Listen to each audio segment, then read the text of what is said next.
Hello student, আজকে আমরা class 10-এর ত্রিকোণমিতি অধ্যায়ের কোষে দেখি 24 নাম্বার অধ্যায়ের অঙ্কগুলো আমরা আজ করব, যেটা মাধ্যমিক পরীক্ষার জন্য খুব ইম্পর্টেন্ট একটা অধ্যায়।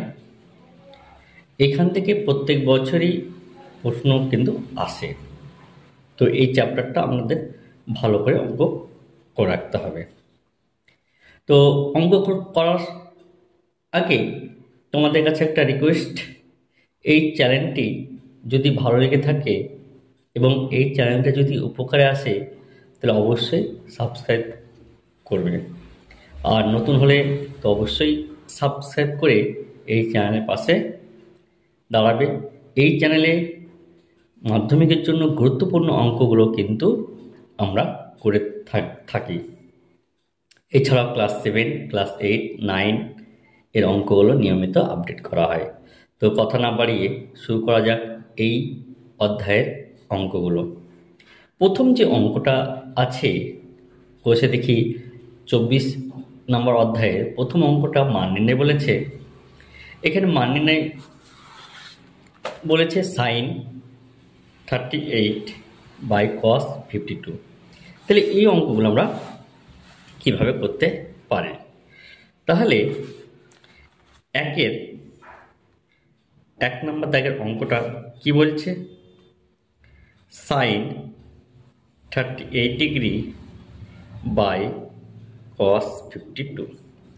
তাহলে এই চ্যাপ্টার যেহেতু পুরস্কারের অঙ্ক, তাই এই দুটো সমষ্টি দেখো কত হবে? 90, অর্থাৎ 38 প্লাস 52 এদের সমষ্টিগত দেখো 90।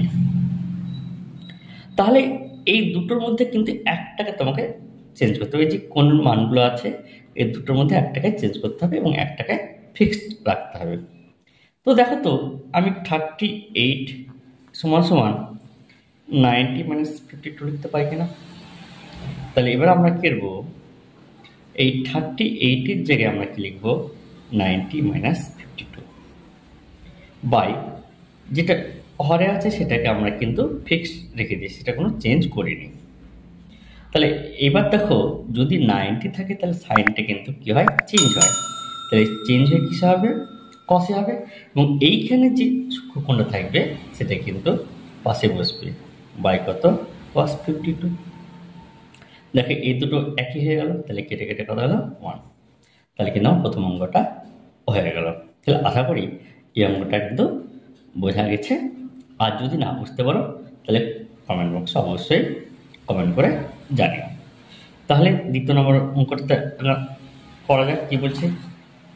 দ্বিতীয় নম্বর বলছে যে কোসেক 79/sec 11। আবার দেখো, আমরা যদি 79 প্লাস 11 অ্যাড করি তাহলে দেখো 90 আছে। তাহলে এই দুটোর মধ্যে কিন্তু একটাকে চেঞ্জ করতে হবে, দুটোকে চেঞ্জ করলে কিন্তু হবে না। তাহলে আমি দেখো এখানে 79 সমান 90 মাইনাস 11 লিখতে পারি। এইবার এখানে কি দেবো? এই 79-এর পরিবর্তে এই যে মানটা আছে এই মানটা কিন্তু আমরা বসিয়ে দেবো। তাহলে sec 11। তাহলে দেখো কোসেকটা কিসে চেঞ্জ হয়? সেকে চেঞ্জ হয়। আর এইখানে যে কোণটা থাকে সেই কোণটা এখানে বসে যায়। তাহলে sec 11, তাই নিচেও কি আছে? sec 11। তাহলে কেটে কেটে ওপর নিচে দেখো সেম, তাহলে এরা কেটে গিয়ে কত হবে? 1। তাহলে দ্বিতীয় অঙ্কটা কিন্তু আমরা খুব সহজেই আমরা করে নিতে পারলাম। এবার দেখো 3 নম্বর যে অঙ্কটা আছে, 3 নম্বর অঙ্কটা কি বলছে?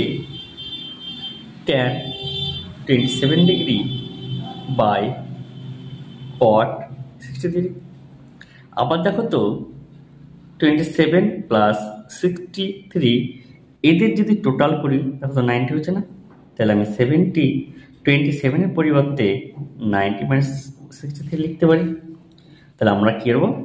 এই 27 ডিগ্রির পরিবর্তে আমরা এখানে কত লিখবো? 90 মাইনাস 63। তাহলে tan তাহলে কত লিখতে পারি 90 মাইনাস 63 বাই cot 63।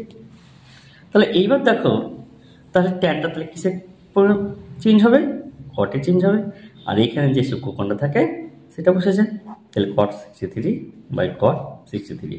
তাহলে এই দুটো ভ্যালু কেটে গিয়ে কত হলো 1।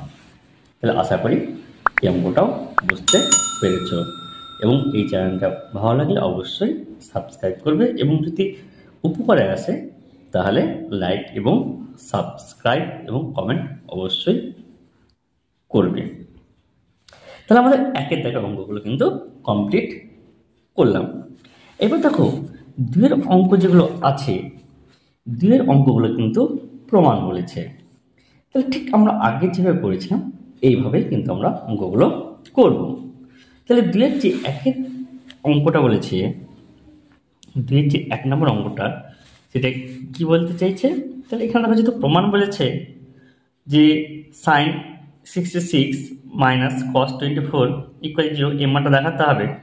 তাহলে যেহেতু দেখাইছে বলেছে তাই আমরা এইটাকে আমরা কি ধরে নেব, LHS ধরে নেব। তাহলে আমরা কি বলতে পারি, LHS সমান সমান কত, sin 66 মাইনাস cos 24। আবার দেখো তো এই যে সূক্ষ্মকোণটা, এই সূক্ষ্মকোণটার টোটাল কত 90। তাহলে আমরা কি করতে পারি, sin 66 আছে এটাকে দেখো তো 90 মাইনাস 24 লিখতে পারি কিনা, আর এখানে যেটা আছে সেটা আমরা একদম রেখে দিলাম। অর্থাৎ দুটোকে চেঞ্জ করলে কিন্তু অঙ্ক হবে না, একটাকে চেঞ্জ করব এবং অপরটাকে ফিক্সড রেখে দেবো। তাহলে আমরা জানি সাইন চেঞ্জে কিসে হবে, cos, আর এইখানে যে সূক্ষ্মকোণটা থাকে সেটা পাশে বসে যায়, তাহলে cos 24। দেখো তো দুটোই cos 24 এবং দুটোই কি অপোজিট সাইড না, তাহলে এটা কী হবে, কেটে গিয়ে 0 হবে। তাহলে দেখো আমরা প্রুভ করলাম যে RHS, কারণ দেখো এখানে RHS এ কী বলেছে প্রুভ করতে 0, আমরা দেখো এখানে কত 0 প্রুভ করে দিচ্ছি।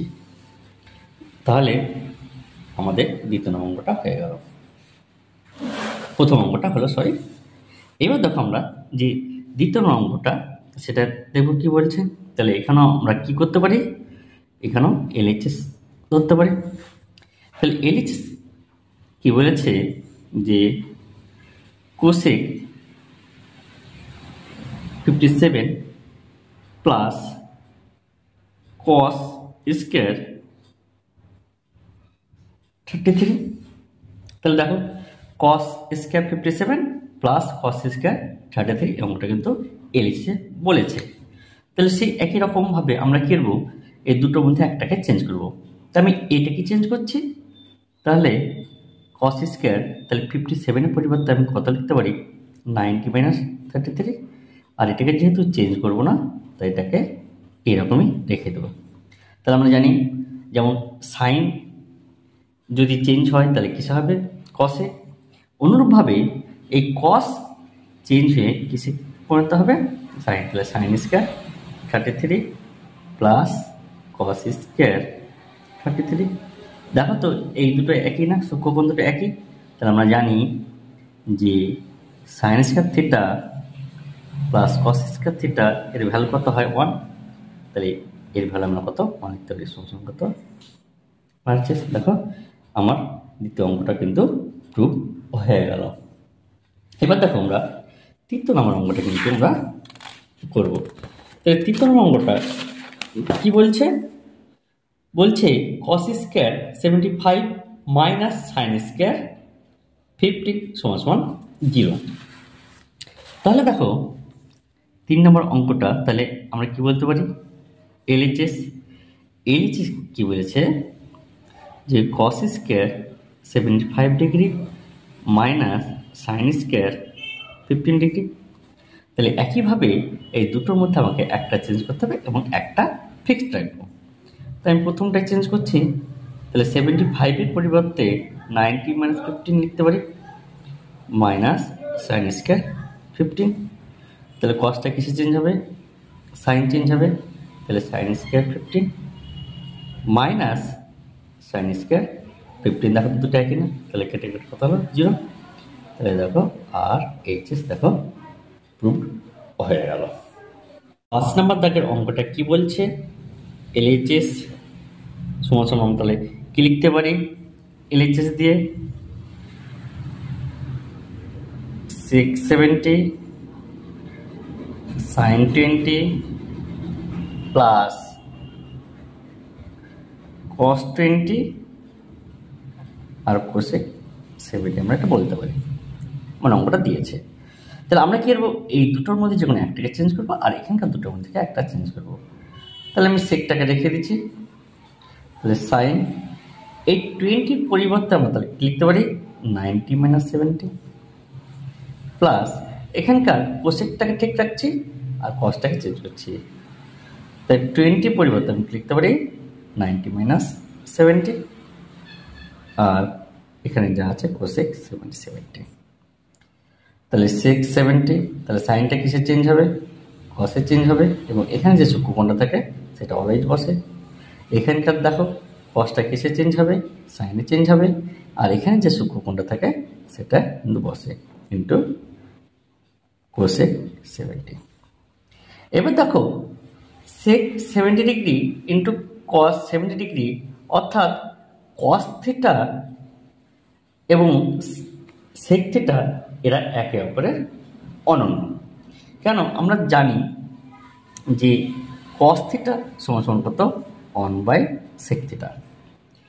তাহলে কোনাকুনি যদি করি তাহলে cos theta into sec theta equal কত 1, অর্থাৎ কোনাকুনি গুণ করলে এদের গুণ করার কথা হবে অলওয়েজ 1।